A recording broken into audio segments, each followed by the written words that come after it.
Wetware Media presents Connecting with Coincidence, the new science for using synchronicity and serendipity in your life. Written by Bernard D. Beitman, M.D., and narrated by Stephen Aulridge, Jr. Copyright 2016 by Bernard D. Beitman. This recording is copyright 2016 by Wetware Media. For more information about Wetware Media and other great audio titles, please visit wetwaremedia.com. That's WETWAREMEDIA.com.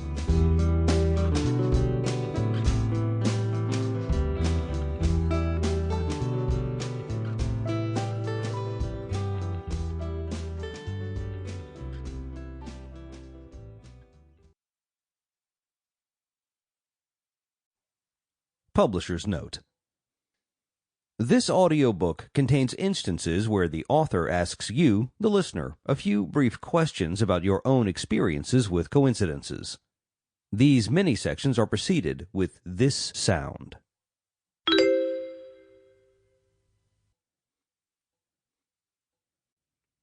Introduction. At some point in our lives, all of us have experienced a fleeting moment when a weird coincidence made us smile and wonder. It could have been a song that came on the radio just as it went through your mind, or a phone call from a long-lost friend the very day you thought of this person. Or it could appear, as it did for Sandra, in black and white letters. Sandra was enjoying Chinese food at her father's house and texted her sister to let her know that one of their favorite movies, The Wizard of Oz, was on television. Her sister texted back that she remembered watching the movie with their mother, who was now deceased. "Mom would always fix popcorn," she typed as she fondly remembered their treasured times together. While Sandra was reading her sister's text message, she grabbed a fortune cookie and opened it. Much to her delight, her fortune greeted her with the word popcorn.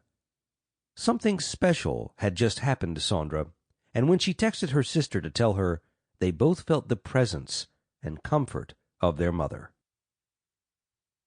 I've been deeply interested in coincidences like this most of my life, trying to make sense of them, to understand how best to use them, and how best to explain them to skeptics and believers alike. I had experienced coincidences many times before, but none was more startling than what happened at 11 p.m. on February 26, 1973, when I was 31 years old. Suddenly I found myself bent over the kitchen sink in an old Victorian house on Hayes Street in the Fillmore district of San Francisco. I was choking on something caught in my throat. I couldn't cough it up. I hadn't eaten anything. I didn't know what was in my throat. I'd never choked for this long before. Finally, after 15 minutes or so, I could swallow and breathe normally. The next day, my birthday, my brother called to tell me that our father had died in Wilmington, Delaware at 2 a.m. Eastern Standard Time. He was 3,000 miles and 3 time zones away. 2 a.m. in Wilmington was 11 p.m. in California. My father had bled into his throat and choked on his own blood at about the same time I was uncontrollably choking. He died on February 27th. My birthday. Was this just a coincidence? No. The timing was too perfect. The experience was too visceral. I loved my father, but I had no idea that our connection could transcend time and space in this way. I began to wonder if other people had had similar experiences. A man riding a train back to his home in Zurich, Switzerland, was suddenly overtaken by a frightening vision of someone drowning. Upon arriving home, he discovered that his grandson had almost drowned in the lake by his house around the time of the terrifying vision.